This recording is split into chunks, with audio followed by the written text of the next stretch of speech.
What is going on, everybody? Thank you for tuning in to the Last Flight Show. I'm your host, Jake Klein. Joining me is founder and owner of Last Flight Calls, Matt Hicks.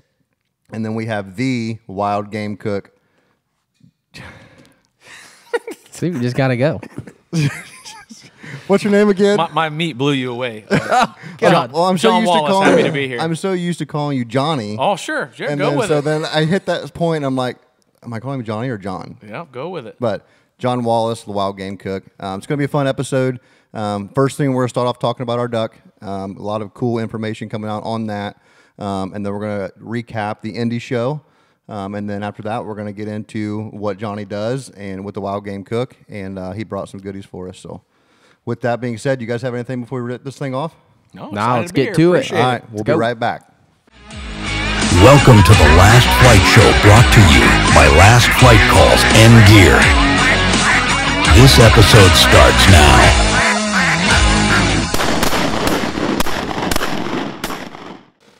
All right, we're back. We're back. We are back. And we're back. Welcome back to the show. Like I said in the intro, we're here with Johnny Wallace, the wild game cook, and Matt Hicks down there. First thing off, let's start with the duck. Matt, fill us in on what's going on with the duck. All right, the landscape's changing, so birds are gearing up to head north. Pintails are already mobilizing and heading north, really. So this week, had a hen pintail come out of Mexico, around Mexico City, and she's up in near Oklahoma right now. So the landscape's starting to heat up, birds heading north out of Mexico. Right now, the shoveler... So when the pintails start, the shovelers are 3 to 5 weeks behind those. So I'm expecting 2 to 4 weeks, and our last flight shoveler should be on the move as well. So, and once they start going, man, they make the trip back to Canada in 1 or 2 flights. So they just go for it. Kind of cool. So I'm anxious to see what he does. In the past, these guys have like gone from Mexico City up to Saskatchewan, mid-Saskatchewan, and like 1 to 2 flights, so it's pretty cool. So it's kind of the update on it, and don't forget, turn in the names for the ducks. So like I said on previous episodes, you guys are naming this thing. So send us a message on Instagram, in the link of the show on Spotify and Apple Podcasts. You can actually click a link and text us. So that's kind of cool. Try that out. But yeah, send in your names. We've got some names, and here in the next week or so, we're going to run a poll on Instagram, and we'll just let you guys name them. So, yeah, that's about it for the duck. I think I want to put like a screenshot of that, like in the video of this, so they can have a visual of like how far it's gone. But then it's pretty cool. But then you can get this app, and then you can actually watch this duck and see what Matt's seeing, like on a daily basis on what this duck is doing. Yeah. They got the live tracker on here where you can, I think it's like 12 hours behind or a day behind. You can literally follow this thing where it's going on, pretty much real time data. So it's pretty cool to see what they're doing and when they're doing it. So yeah, and one cool thing is if you guys have seen the previous post this week, 50 ducks actually caught our duck. So they actually showed our duck on their Facebook or their social media, and we've shared it too. So that's another cool thing. You just go over and follow 50 ducks, and then you can actually see our bird or the bird that you're going to name. But yeah, I want to give them like a sneak peek of what they can expect, what they see on there. Yeah. And they can go in and get the app and stuff like that and get signed in, and then they can actually follow this duck wherever it goes. And you can use code LFC10 for 10% off of 50 ducks. So yep. This just got me thinking, like, kids nowadays are always on their phones, and if we want to get them more in tune to hunting, what better way to have this app on their phone, and they can follow this duck, and it adds more layers to the chapters of duck hunting. Yeah, just get them more into hunting and conservation. That's why I wanted to do 50 ducks, because it's so interactive. I like looking at the maps, and like I can look at all the dots on here of where all the ducks are, and it's pretty cool just to see where they're at, like in the world. There's actually one here in Ohio, down by Washington Courthouse, that's on here. It's just kind of cool. He's probably an hour and a half from us, so that's kind of cool to have one semi-close. Very cool, yeah. But just kind of see what they do and stuff. But they do a lot with schools and classrooms and and stuff like that. They let like Classroom sponsor a duck, and yeah, so it's like I said, cool. it's very, very interesting. I've heard of doing monarch butterfly type migration stuff and tagging them, and this is just, I mean, that much cooler because it's ducks. Yeah. Yeah, I just when I did this, like like a lot of the data is just like on paper, and that just bores me. And there's nothing wrong with it. It is what it is. You got to have that too, but to have the research in your hand and live tracking this, and there's also back data on hundreds and hundreds of birds from like anywhere from like a year to 6 years ago, and these birds, the one bird's flown like 60,000 miles. It's just insane. So it's kind of cool. It's cool to interactive and have the map with it. Yeah, it's cool to see it because like there's times where it's just like how far do these birds go, like on a daily basis? You know what I mean? Like how many miles are they going to get to their destination? Are they hanging out somewhere for a day or two or a week or two and then continuing their flight? Or are they just going straight through to where on this one you can see that this duck's doing both? Like it's they're straight flights, but then there's a day or two where it's just in a random location, somewhere. So it's pretty cool to be able to track these birds. So like the bird with the most mileage on it on here is nearly 62,000 miles. And it is coming from the Arctic in Russia. It's a lesser snow goose, and it will go back through the Pacific Flyway and end up in Southern California. Look at this. Wow. that is cool. That's So you can track it very cool. from Russia. I don't know if you can. My to public California. education tells me that's the Bering Strait, I think, right there. That's the American Strait. But, Yeah. anyways, that's Yes, 50 it ducks, is. and that's our duck, and yeah. Yeah, so go make sure that you guys go get that app. Use the discount code. Track this duck. It is really cool. And then, like I said, we'll continue to provide updates. But it's just not the same unless you're tracking it yourself and you can actually see and then that way when we're talking about the duck, you're have that information on you. So Let's talk about the the show in Indianapolis. So we're supposed to have a podcast last week come out, right? So we were supposed to have a podcast come out Friday. Oh, what a weekend! We got the gear to do this podcast with like being on the road in mind and just having it so like universal to where we can do it anywhere that we wanted to do it. And so we were like excited to do a show or do a podcast at the show. And so we had everything set up Friday, and I had everything set up and we started the podcast, and I didn't realize that I never hit record on the recorder. So we were like halfway through this podcast. We were like 20 minutes in. Yeah. And nothing's been recorded. We're just talking in the air. Yeah.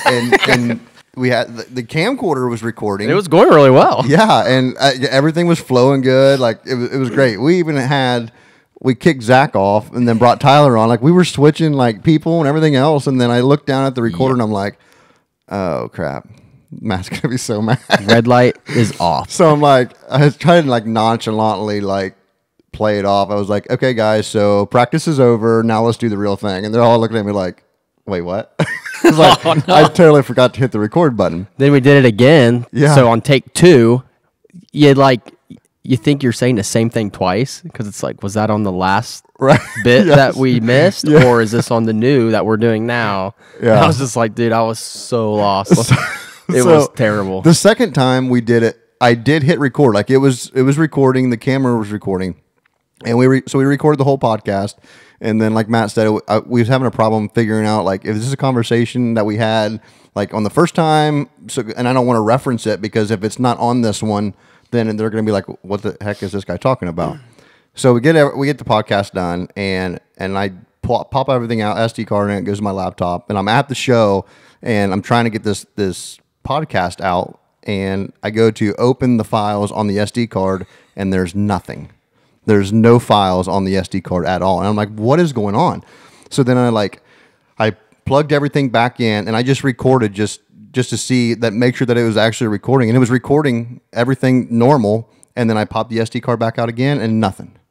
And so it turns out that like being photographers and videographers, like we don't we don't necessarily format our SD cards all the time. So it's nothing that we've really had to worry about.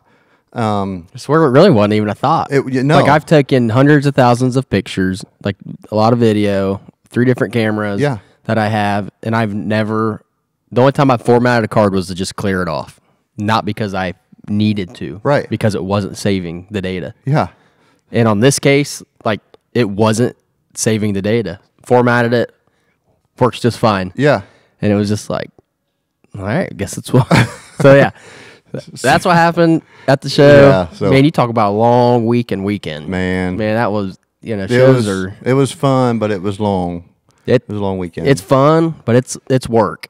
People don't realize the work involved in going to a show. Not only like why you're at the show. I mean, you got to think about it. You're standing on concrete for 12 hours on Saturday talking to hundreds of people. Yeah, it is like my mind is just fried. Like your knees hurt, you're mentally just spent, like you don't want to talk to anybody, and but and then you got the show prep before that for the week before of the stress of it. Stress of it, like is everything forgetting right? everything. And you know what happened? I did forget something. Yeah. So we get there Thursday. Mind you, Thursday I was not doing well. No, he was not. He did not. Probably really shouldn't say it, but I had a fever all day Thursday. Setting up. Not even just a barely a fever. Like he was at 103. Yes. At one point the thing said 103. Like I was dying. He was I was a zombie. actively dying. He was a zombie. And but the show had to go on, right? So we I'm setting everything, and I kind of packed the trailer. I know where everything's at, where it goes, and how it's supposed to be set. So I can't just go and sit in the hotel room. Yeah. I have to be there to help everybody. You know what I mean? Mm-hmm. And there's sometimes I just laid down in the booth because I just couldn't do it. I just couldn't do it. But so yeah, I don't. Yeah, it was just you got the show, but then you also have the pre-show, that whole week of just stress and make the sure crash afterwards. Oh yeah, I did forget something I didn't talk about. Yeah, thank God for I Eric. forgot. Thank God for Eric. So we get set up. I don't even know what point. It was right at the end of setup, and the whole time there's reasons I go a day early. And this is one of them, right? And the whole time I'm setting up, I'm always consciously thinking, what did I forget? What did I forget? Because you had to forget something. I forgot call boxes. Yeah, I did not have any call boxes. So we told Zach to go to Kroger and get a handful of plastic bags. And we just wrapped calls in it. I'm just kidding. I was gonna say I don't remember this at all. So we was calling everybody I really don't want to drive 2 hours back home and then 2 hours back to the show just to grab boxes. Who's coming to the show? Who can bring these to us? And Eric decided he'd come to the show Friday, so he brought call boxes to us Friday. But yeah, I mean that's pretty important piece of the puzzle. Yeah. I can't just bought this $120 call. Okay, here you go. Don't go in anything. Right. You know what I mean? Yeah. Sure. Here's your Ziploc bag. All right. I don't, what do you do?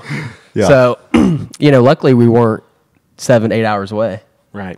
But that's, outside of just you get a flat tire, so you break down or whatever, you forget stuff too. That's why I like to go a day early because then you got some time to figure out what to do. If you forget something or you break down, you lose a wheel. Yeah. Yeah. Trailer comes unhooked, flips. I don't know. And the shows are I think of the worst things. the most unhealthy, living / eating that you'll ever experience in a weekend. Oh, yes. So it's you're running on very little sleep because we didn't leave. The show didn't end till 8 o'clock. Show ends at 8, then you go get dinner. Yeah. Then by the time you get back to the hotel room, it's 11 o'clock. Okay, by the time you're in bed, ready to go to bed, when you're at the hotel ready to go to bed, it's 11 p.m. Yeah. And then the show starts at 10 a.m. And so we lived off of Monsters and basically the food that was at the venue. The food at the show, which is not yeah, sure. It's not great. No, no, but it's not as good as what John brought today. Yeah. Monsters, Busch Light, and bad food is what we lived off of. Yeah, by the end of the show, that was probably the roughest show I've ever had just because I was just so down, sick and just exhausted from the work of it and the stress from the weeks prior. And yeah, that was probably the worst show I've had. This is what I'll say about the show, because this was my first show, right? And so I didn't really know what to expect until the show. So one thing I will say is growing up being a deer and turkey hunter, the turkey world, like the turkey deer community, the deer community, it just seems like the competitors are like true competitors, right? So they're like, we don't like this other group. Like we don't like this other company because they're our competitors, blah, blah, blah, blah. Yeah.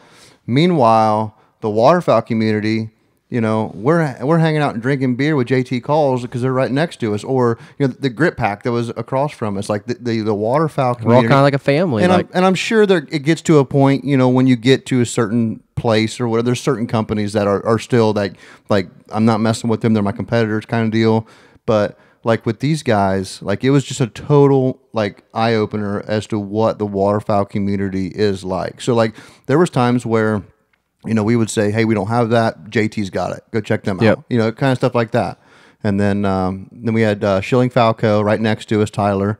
And so he was doing the same thing. I mean, he was like selling hats for us, right? So he was like, he didn't have the hats. The guys next to us, you know, they wanted a hat. And he was just like, yeah, I'll sell it to you. I mean, sell it to you $20. I think a lot of that has to do with just like on a call lanyard. I waterfowl hunt, but I'm not a waterfowler. But I've found that people are very prideful about the calls they have, and generally speaking, it's a variety pack. It's a mixed bag, if you will. And with deer hunting, I'm not saying camo, for example, but you generally outside of early season, mid season, you have one set of camo you're using, or you have one bow that you're going to use. You don't have 3 bows, right? So that might lead into some of that, and it might, yeah, for sure. You also have your companies though that are just like they're just too stuck up, and I don't really care. I'm going to say it. They're too stuck up.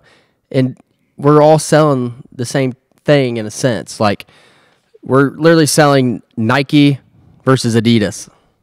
Both great shoes that anybody can wear, right? Like, but like then you have some of your companies that just like they won't talk to you at all.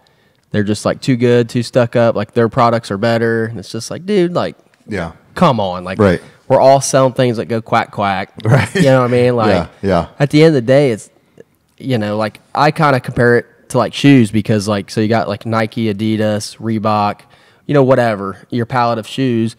And of course people have their brands that they like, but every shoe in a sense is kind of going to fit somebody a little bit differently. And that's what they like. Yeah. Great example. You know, and it's the same for calls. Like you might not like my single read. Right. You might like JT's. Right. But you like my goose call, you don't like JT's. Right. You know, vice versa. You know what I mean? Yeah. It's not like, and you know, the things with calls too is like people they like calls, like even if they just sit on the shelf. Right. Like if you ask somebody if they'd rather have 1 call or 10 calls, like they want 10 calls. Right. Right. Because it's just cool. It's like one of those things that's like I don't know. It's weird, but it's like for me, I just you know, we're all kind of the same family. Like I just want to have fun with it, and you know, I also know where I stand, like the duck call. Right. You know what I mean? So Sure. Yeah. We did have if we didn't talk about them, they would definitely be messaging us and asking, hey, they've already asked us like multiple times, where's the podcast? So message Jake. He's the producer. So we had 2 individuals that they not only they didn't stop at the booth once, they didn't stop at the booth twice. They came to the booth 3 times. The first time they bought the calls. And then the second and third time was just, I think they were just bored. Just hanging out. And honestly, like we were having fun. Our corner of the show was so fun. Because it was a party. You go out to the rest of the show and it's just like, this is a different show. Yeah. I mean, we had music going. We had everybody, like I said, everybody was talking. Like we had call companies over in our booth and we were over other booth. Like it was just a big fun party. Just the atmosphere of our corner was awesome. But big hangout. Yeah. So we had Shermy, which we didn't know that his name is not. I can't remember. I'm going to look. That's it up. his name. Well, we're gonna call him Shermy. And then Aspen. His girlfriend. Yeah, they were together. We never really figured out what they were. I don't know if we need to get in the details. But when you guys see this, Had to be there. We do appreciate you guys coming and hanging out with us 3 times, and obviously buying some calls. But I got one more thing to say, and then we'll get into John here. Yep. But like I forgot to point out, the flag is gone. We have a real, a real sign, light up sign. This thing is cool. It's got this mode. It's got party mode. Flashes like crazy. It's a really cool light. Also, a fun fact about this light is, looking at it, you would think it's one piece. Like you're hanging one piece, and it's not. If you look at the back side of this, there's 15 holes drilled in this thing. Looks like somebody shot it with a shotgun. Every Dude, one of holes these, everywhere. Every one of these letters is an individual piece. So Matt had to install all of these throughout the week, and you can't even tell. It looks like it was just put up there one time, but it's crazy. It's crazy. But anyways, yeah. So we got Wild Game Cook here, John Wallace. I'll just let him talk. Yeah, just tell us. I want to know ground one to, at this point, I guess, just take us through like Spark Notes. Yeah, for sure. Well, again, thanks for having me on. Again, it's funny. You know, we start out, you call me Johnny. I literally grew up a quarter mile down the road. Yeah. And my family, my dad was John, I'm Johnny. And I always kind of say there's a placeholder. It's either family or pre-college. Everybody calls me Johnny. And Jake grew up hunting with my uncle, and I was known my family for a long time.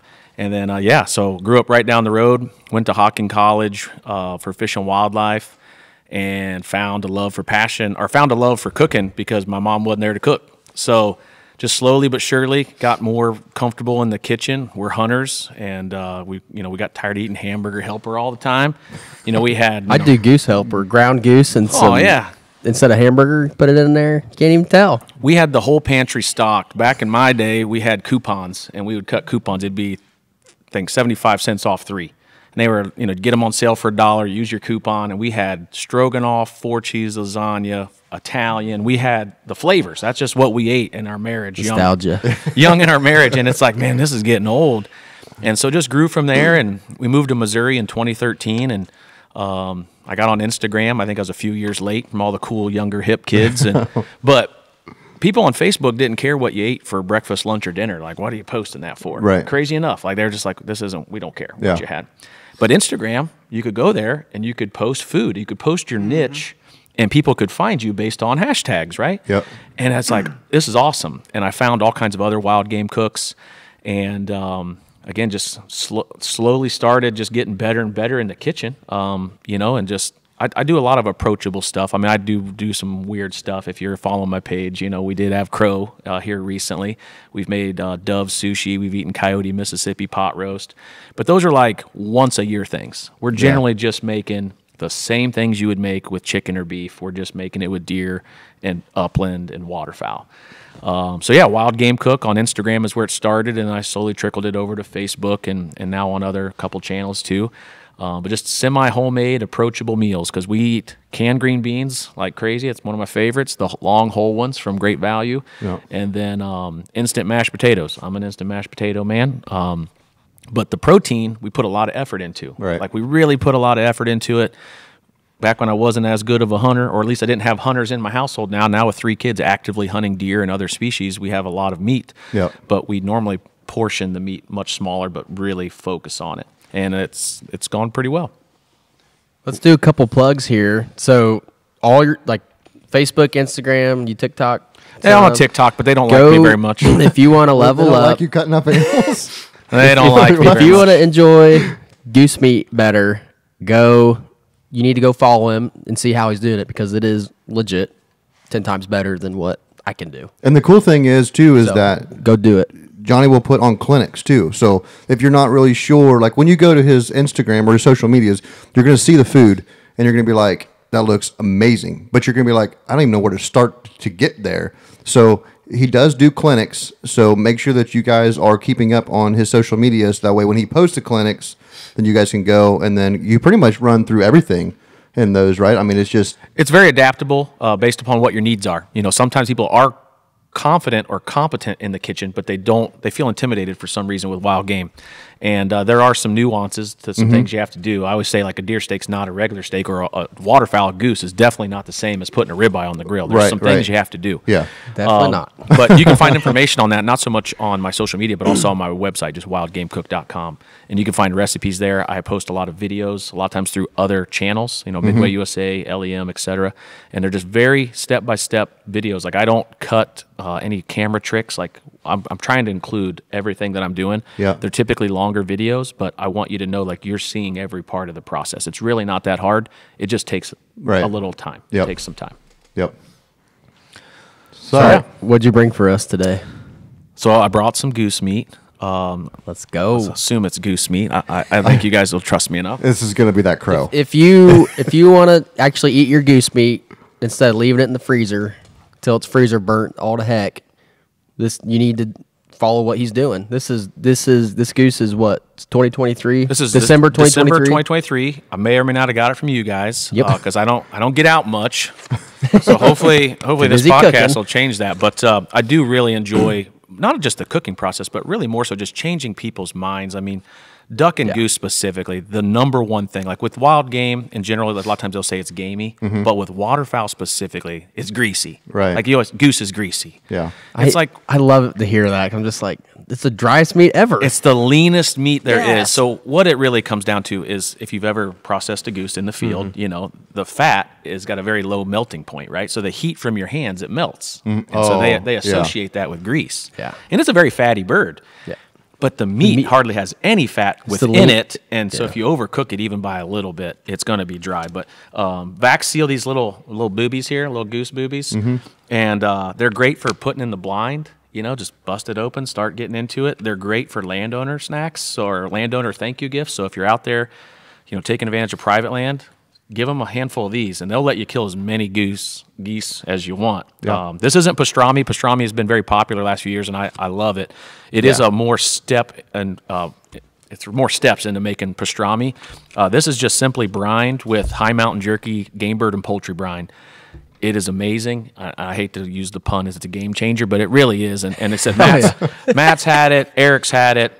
I'm sure some of the other Last Flight Call staff has had it, but that brining process just takes away any of the taste that you may associate with waterfowl and just gets rid of it. And I don't smoke this and I don't grill it. I kind of go in between. So I smoked this morning at like 325 for about 45 minutes to get to an internal temperature in the high 130s, low 140s. Yeah, it's delicious. He made me.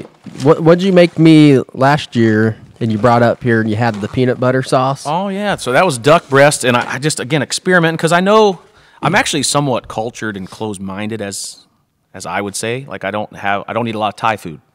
It's one of the things that's just a hole in my portfolio.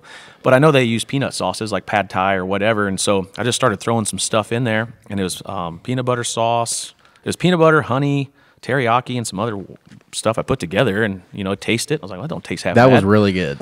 Yeah. That was like some of the best. So it was just grilled duck with a crispy skin with like a peanut butter sauce, and it's a little bougie. I'm not gonna lie, it's definitely not in my normal. But it's not hard to make either. It's really not that hard. That's a simple thing to make. Yeah, if you want the recipe, I've kind of got it jotted down on like a napkin. I think I wrote it down here at his shop or something because I think he wanted it. But so yeah, we've got 3 different flavor profiles here that we're gonna pull out. The other thing you want to make sure that you might want to keep on hand is a metal detector. So, as you all know, with anything you're eating wild game, you could have shot pellets in there. So, turn this on. I've never had this near Mike's. So, anyways, we've already I'll turn it off, but we kind of already pre-did it. And I think with a 95-degree level of confidence, we're not going to have any denture bills. See about that. So yeah, we've got 3 different flavors. It's a good thing both of our wives are in the dental field. Yeah. Let's see here. But I don't go to the dentist. I don't either. Oh my gosh, the show. I ain't been to the dentist in 4 years, but 3 times at the show, dude. I got complimented. Sherby was the first one. For these teeth being so white. Like 3 different dudes come to the booth. Yeah. I hate that it's dudes, but they come to the booth and they're just like, dude, what do you do? Your teeth are so white. It's like, oh my, that was. Oh, that was delicious. That just reminded me of that. We'll just go for the old money shot here, right down the center, and just kind of look at the color of this bird.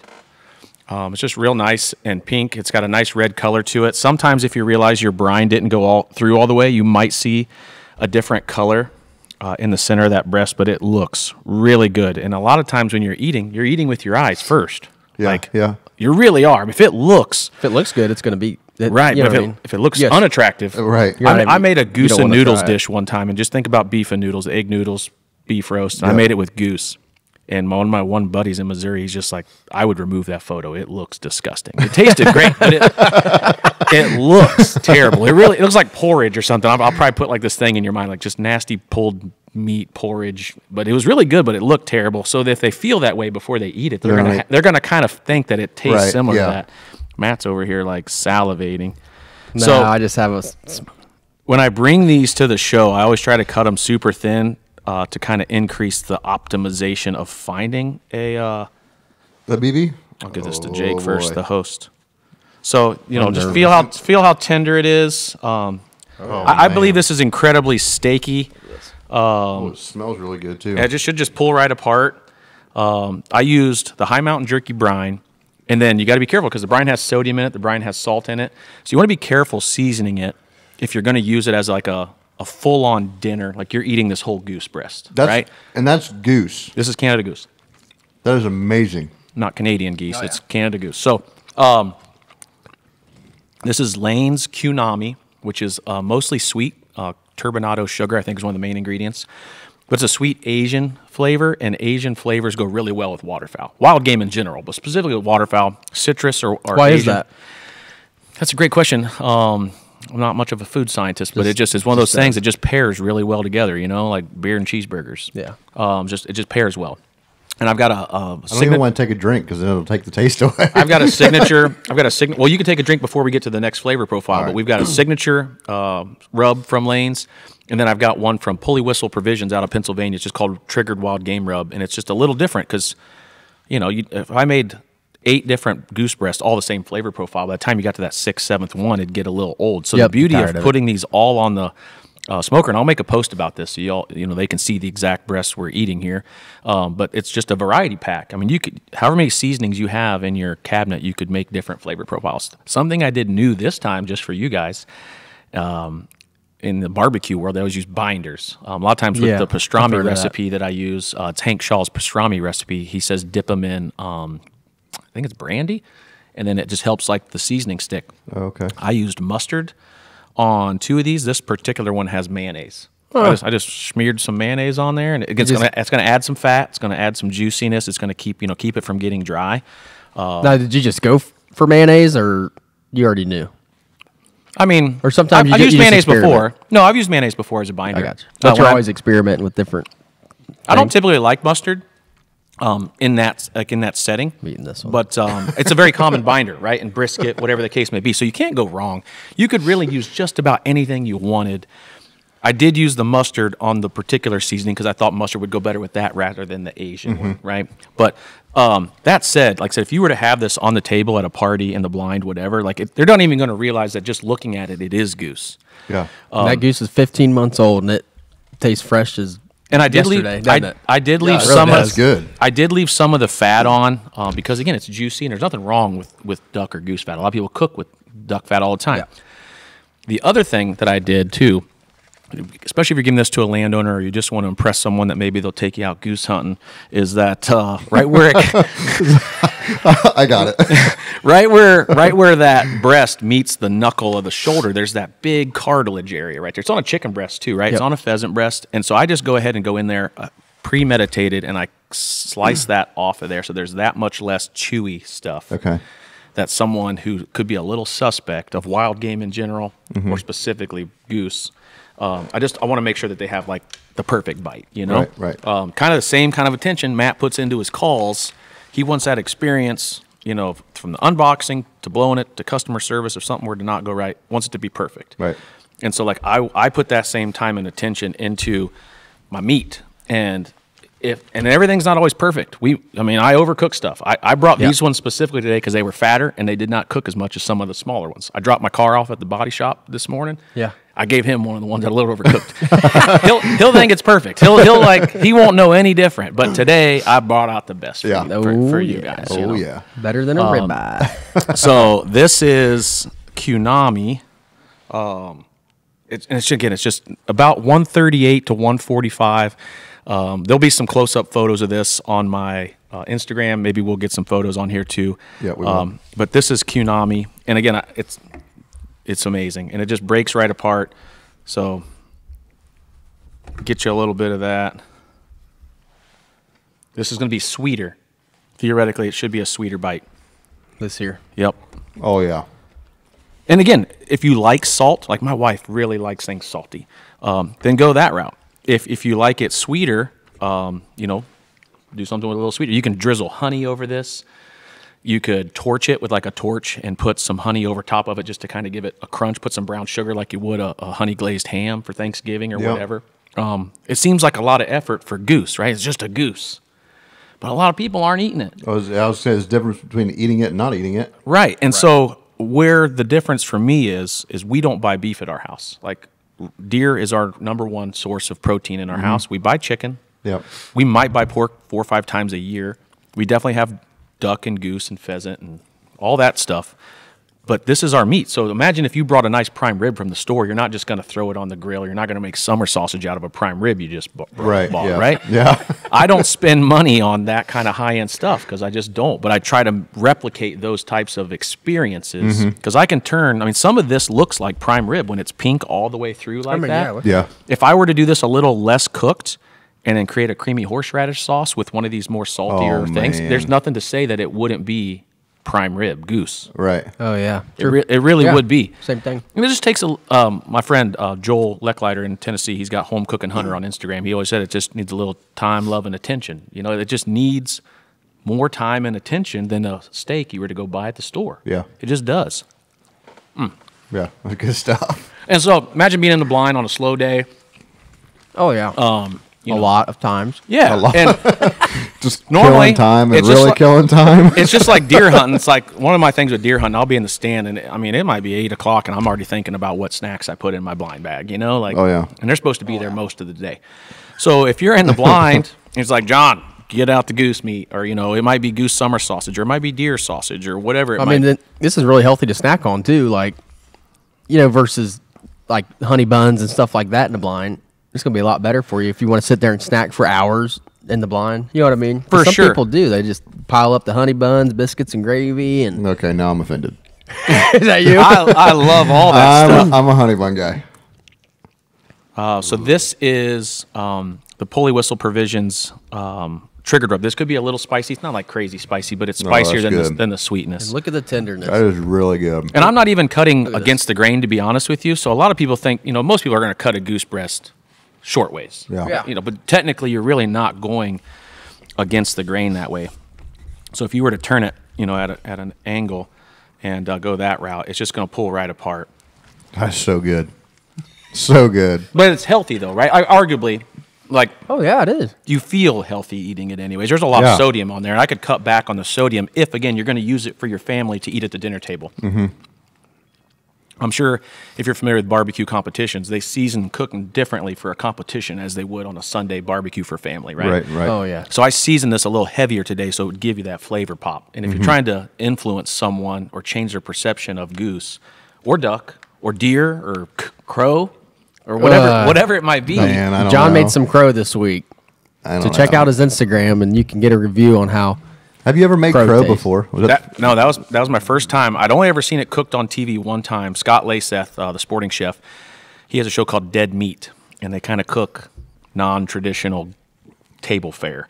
And this lady shot these crows. It was a lady hunter, shot these crows, and she kept them on the breastplate, she didn't separate them from the breastplate, seasoned them up with a barbecue rub, wrapped them in bacon, and then rolled the bacon in the barbecue rub, which my philosophy is, hey, let's not try to mask the meat a whole lot, but it's crow, so I kind of get it, right? Like at least you're eating it. Right. I had coyote a few years ago, and I cooked it 2 ways: Mississippi pot roast, which I had someone tell me you could put a boot in an instant pot and it'd come out tender and taste good, which I'm not. It would. Yeah, probably. But I also, in that same coyote, I did take the back straps out and I just pan-seared it with salt and pepper so I could try to, for my own way, determine if it was gamey or if it was whatever it was. And I didn't overcook it. I had to cook it higher because of trichinosis and some other things you got to be conscientious of when you're cooking coyote. But it tasted like overcooked deer meat is all it tasted like. And of course, the Mississippi pot roast was super tender. And I would eat it 10 out of 10 times. And I say that coyote to coyote is, one could smell, one could be a shit roller, one may not, time of year. We shot it the last day of January as a female. I mean, there's no smell to her outside. And then when I had the meat, there was no smell to the meat. So I'm like, I'm going to move forward with this. Whereas with geese, those big city honkers you get that are like 20 years old versus a nice young, smaller goose that, that'd be the one you'd want to pluck. That'd be the one you'd want to try to cook like prime rib. Yeah. Those larger, older birds, you're going to want to probably go the jerky route or a summer sausage or something like that. It's not that you couldn't do this. Right. It's just not as applicable. But the crow, legit, I've never shot a crow even. So it's been on my list. Shot out of our backyard. We have a chicken run. It was in the chicken run. Ironically, my wife got mad at me because she said that the crows keep the hawks away. Oh, yeah? So I learned that. But so I took it. I dry aged it. Wait, is that true? I think so. Yeah, she says they kind of like, hey, you're kind of in our turf. Like, hey, get out of here. And they kind of like chase them off? I know they'll chase owls off. Yeah. They'll attack owls, kill them. A group of crows will go attack an owl and kill them. Really? So I think that's probably true in this sense. And so it's like, I didn't know that. I saw it flying to the run. Plus, that's what I told her. I'm trying to protect your chickens, but really I wanted to knock that species off my list. Here in Ohio, you can kill them on, I think, Fridays, Saturdays, and Sundays, pretty much all year round except for March to June. Yeah. Give or take a couple weeks. It can get hard because they fly east. They only fly east to west. Well, there's that. There's scout birds. They're incredibly smart. I'm not saying I got any hate. I don't get haters on my page very often, but there are people that have a different feeling on certain species. Coyotes are similar to man's best friend. Right, yeah. But we have one thing about my page is I don't throw gasoline on the fire. I really try to learn from their perspective and then also educate and stuff. But we just simply seasoned it, and my first kid said, tastes like venison, and the second one walked in and says, tastes normal. The only thing would be is that it had a harder chew to it. It wasn't a tough meat. I didn't overcook it. I cooked it medium rare. But I did as I was processing it. If you've ever processed a goose, and sometimes you'll process a goose and that meat is very soft and smushy. I've had it hard as a rock too. Right. So, oh goodness, how they die, right? I mean, was it a stressful death? Was there this little boinking spaniel that can't carry a goose for nothing? Or was it a lab? Just doing the thing. So that was a shot at Eric right there. I guess. Jeez. So. Anyway, so just how they die, or it could just be genetics. It could be a number of different factors. But it had a harder chew to it. But when I processed it, it gave me a very strong Canada Goose vibe. Like as I was cutting it with the knife, like I could feel the muscle fibers cutting, if that makes sense. Whereas on a duck, you're not going to feel that most times, especially a small duck like a teal or something, right? It's just a softer meat. The color of the meat and the way it looked when it was out, just on the cutting board or plate or whatever it was, just looked normal. It was. It truly was. When I was actually, so I'm friends with Scott Laseth. I texted him, and I was like, I can cook this to medium rare, right? Like, I'm pretty sure I can, but I just want to confirm. He's like, yeah, most certainly you can. He's like, I found it to be flavorless. I thought it to be void of any flavor, any gaminess, any whatever. And I would probably agree. Like, there wasn't a gamey flavor. Now, again, they're eating scraps out of our chicken run from our table. Yeah. They're not eating dead raccoons in a landfill somewhere. They're not at the landfill. Right. Rumpke. So, shovelers get a bad rap. Coots get a bad rap. Geographically, what flyway they're in, where they're loafing, I hunted in Missouri for a lot on public land, and we're hunting flooded corn. I mean, you'd have ducks and coots and everything else. Their livers would be chock full of fat, looking like frogwa. Because they're just eating flooded corn all through the Midwest. That's different than if you're in Louisiana and they're eating mud bugs or who knows what else, But that time, love, and attention can just neutralize a lot of that. Mm-hmm. And you just blow people away. And it takes time, but there's nothing fancy that not the average everyday hunter couldn't do this. That game bird and poultry brine is key. You could totally just do water with kosher salt. And you could message me and I can give you that information, but it's just a quarter cup of kosher salt to a quart of water. Because you just need to do some work. A lot of times there's work done to beef and other things that you don't see behind the scenes. That's true, yeah. Right, yeah. People just assume they just it doesn't taste like beef. Well, beef has been dry aged for 7 days or 28 days. A lot of deer hunters will chop it off the deer and put it right in the freezer. Mm-hmm. Right. Or they'll eat that meat the day of the hunt. And it's like, that tastes good to many people for many reasons. But for those that you're trying to introduce it to, they taste the things that you're oblivious to because you're so happy that you killed that deer. Right, yeah. Yep. And so, brining it for any birds, whether that's pheasants, quail, whatever, it gives you more room for error not to overcook it because they are lean. They are lean. Goose and ducks are not greasy. They have fat, and that fat melts at a very low temperature. And if you can keep the skin and fat on, it gives you more flavor that way. You got to prepare it different, but yeah. Yeah, I mean, to go back to like the leanness of a goose or duck, like we had some that we processed, and we put in, I think it was 20% pork fat in with it, and it did not make a dent. When you put these things, I had burgers made. When I put the burger on the grill, still 0 grease, like no grease at all. Mm-hmm. It was dry. So like I don't even know if you probably get like 50-50. I don't know what the point is it's even mixing it with 20% pork fat, it is still like the leanest thing I've ever cooked or messed with in my life. There is a threshold because I've experimented with it a lot with deer. Deer is my number one protein that I work with, recipe-wise and experimentation-wise. And breakfast sausage, right? Biscuits and gravy. You mentioned it earlier. You want that fat to make your gravy. And if you don't have fat, you can't make gravy. Then you got to try to fabricate or like fake a gravy with butter or whatever, and it's not the same. But once you do get north of like 35, 37, I know I'm throwing out kind of specific numbers, but err on the side of not going to 50, because I think 50 you would notice that it's definitely a lot. But when you do get up to that number you think is too high, you probably could still add more. Yeah. Because for that same reason. Yeah.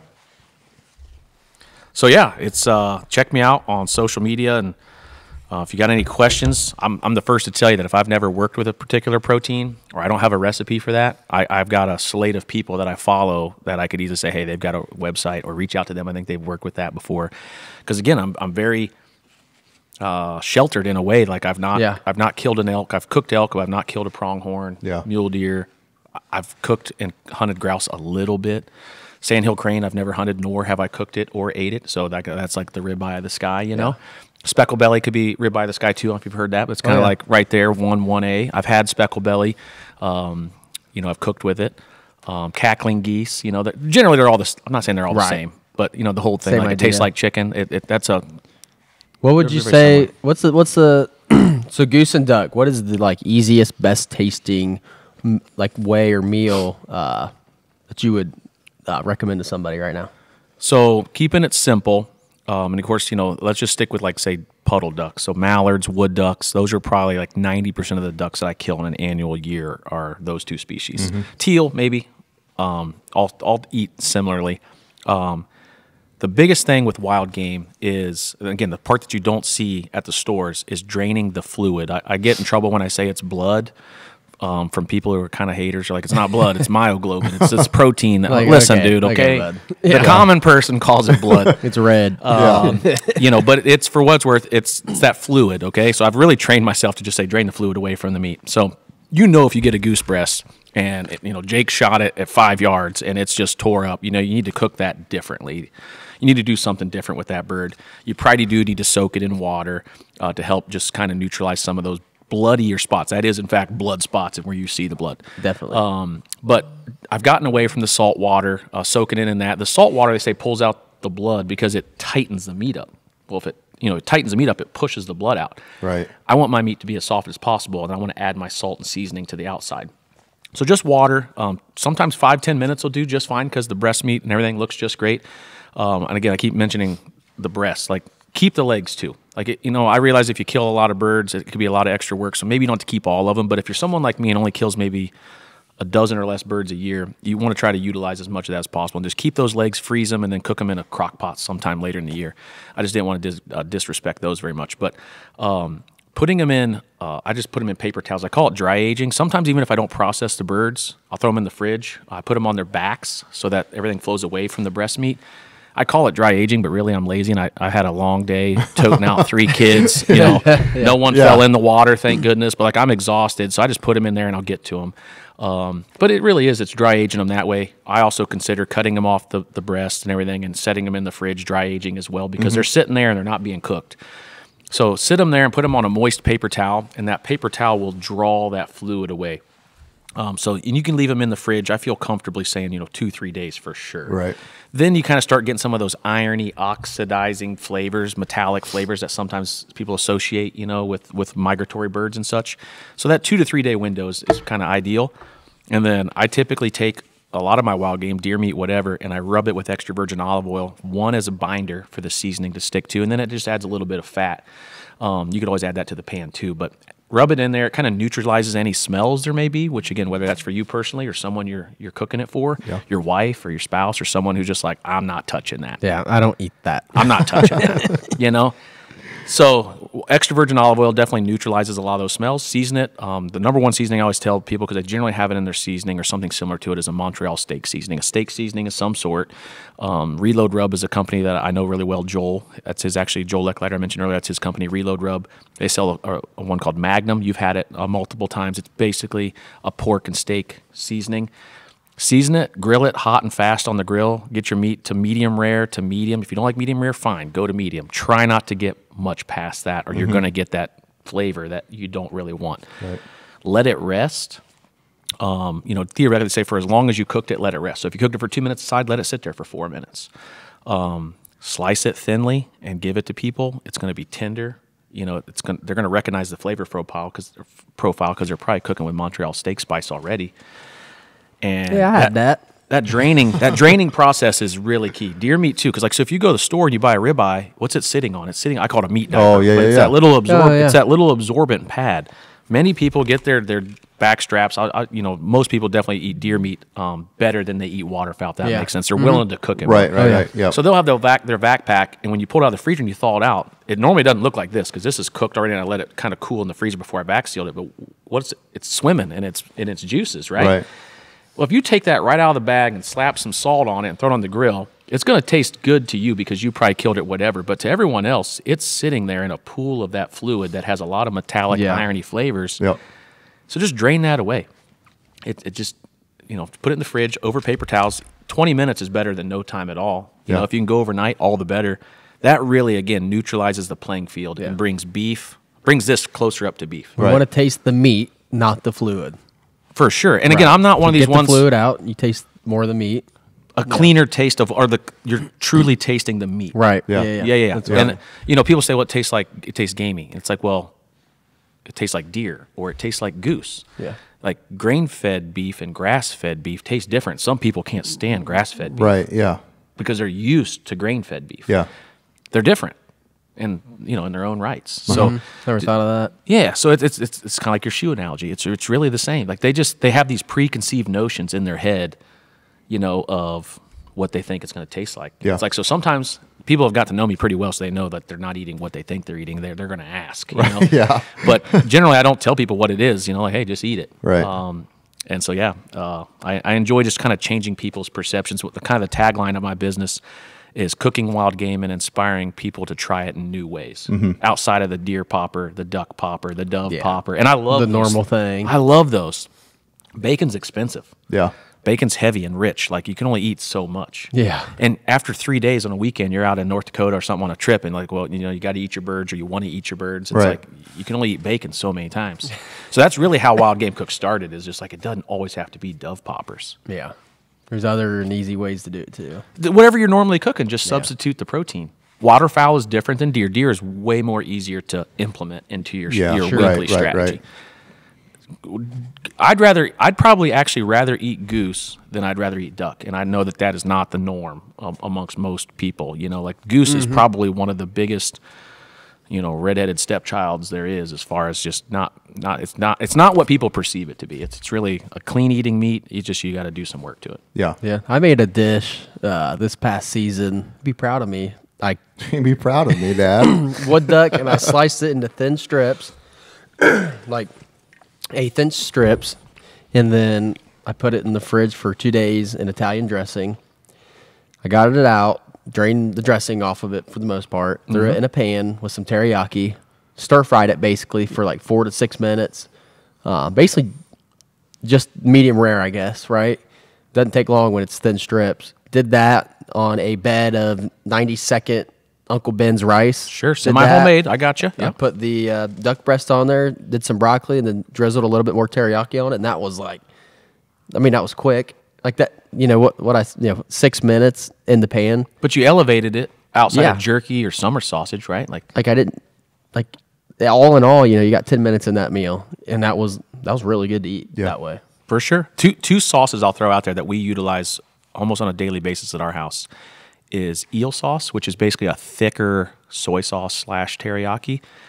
We buy it at the store, and I actually cut it with a little bit of soy just to kind of make it not as thick, and then yum sauce. And I actually cut that with mayonnaise in order to make it a little thicker, because when it's thin, like you get it out of the bottle, my kids will use that big open pour spout, and it's gone. And the stuff's not cheap. Just flying out. And so we put it in 2 condiment bottles, so they got to kind of squeeze it out. But the combination of yum and eel sauce on anything, chicken, deer, waterfowl, is amazing. And if you look at my page, it won't take you very long to scroll to see that combination of those 2 sauces. And it looks pretty. It looks pretty.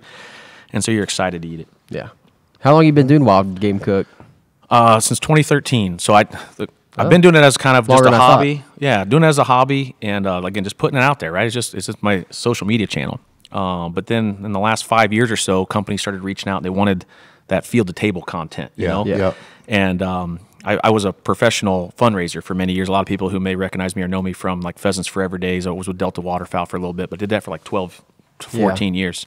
And then I finally in 2023 took Wild Game Cook full-time, just making digital content for companies like Midway, LEM, Outdoor Edge. And I do the private events as well, the workshops, deer breakdown workshops. I do in-home cooking events. I've got a paid event out in Missouri a couple years ago, and I actually broke down a deer. We used that deer for dinner. They had 5 couples. And I say you pay for the class, the jokes are free, you know. Like we were all pounding the meat, you know, making these like little cutlets, you know, and it's like, okay, now quit beating your meat, dude. It's flat. Like the jokes are just writing themselves, you know. Like it was just easy. But yeah, so took it full time and just piecing it all together. I got a little bit of apparel and stuff on my website. You all may recognize that the hat design is from Mr. Matt Hicks himself. Yeah, I designed that and cooked that hat up for him. So no time flat, and it's got a lot of praise from. I've got some friends that work for Turkey Federation and some avid turkey hunters that really like the design. I'm older, I think, than both these two, not by much, but by a little bit. But the younger crowd loves the design, and they liked it a lot. So if you want, I can add a code to my website, like Last Flight 25, and give your viewers a little discount if they want to buy some hats.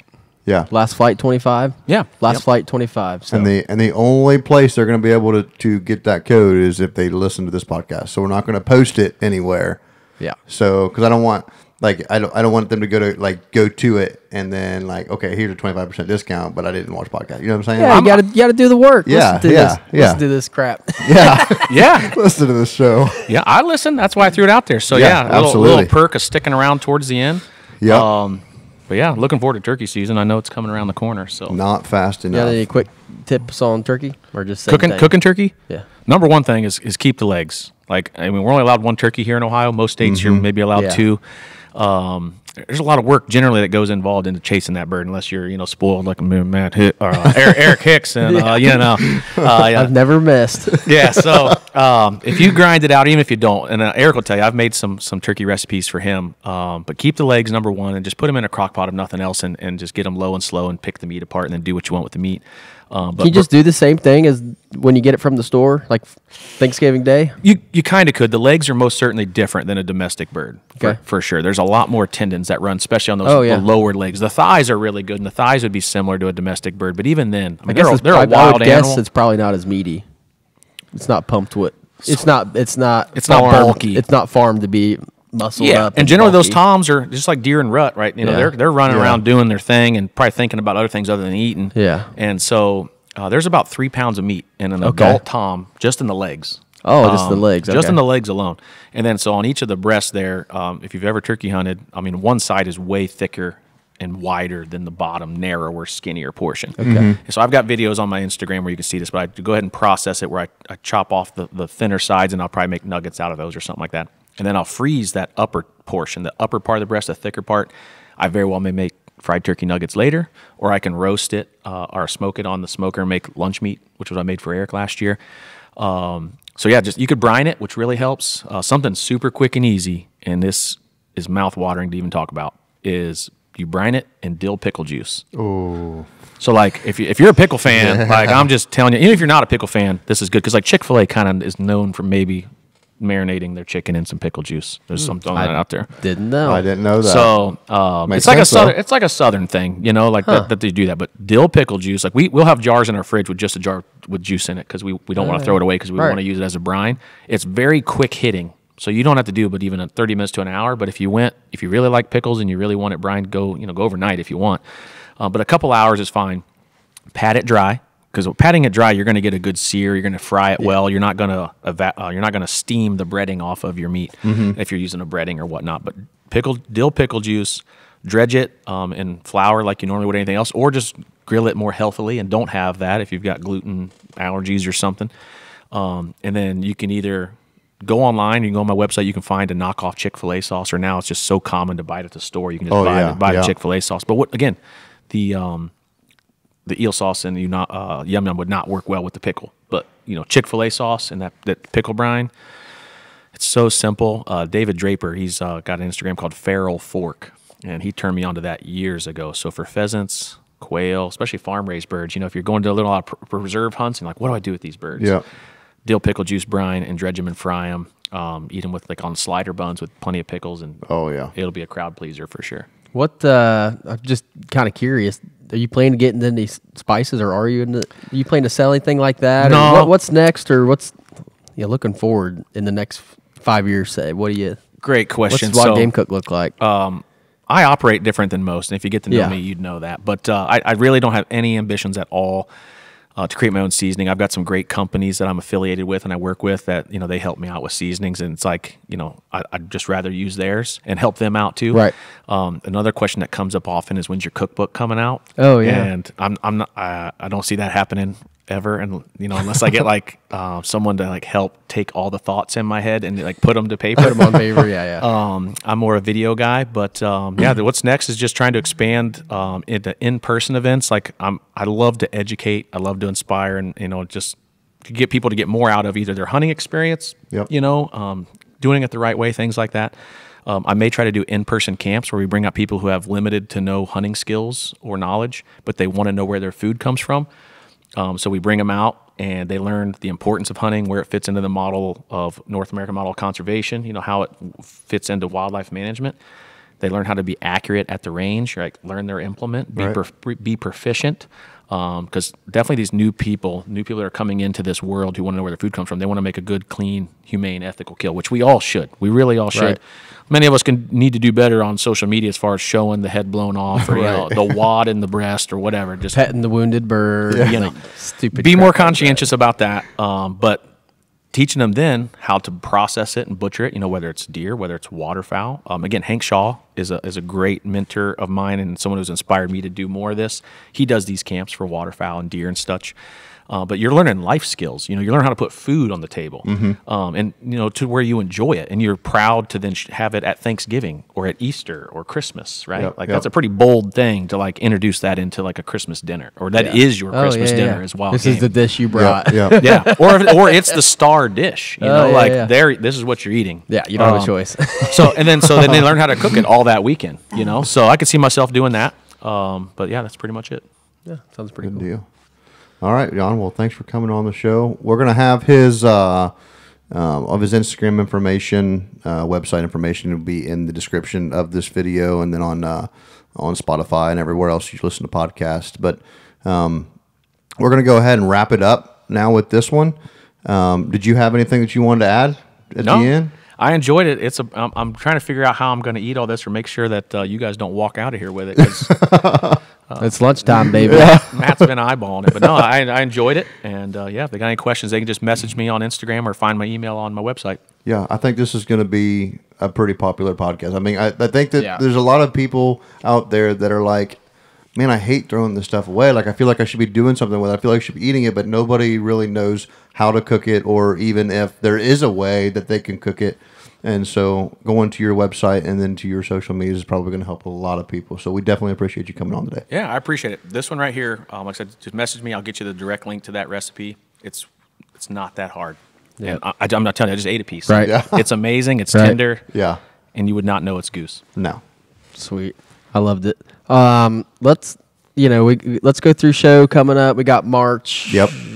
What is 16th, I think. that weekend, wherever that weekend is, we're going to be in Columbus. Open season? Yep. Open Seasons Open Expo season. in Columbus, Yep. Ohio, March 13 to 16, I think. So come see us.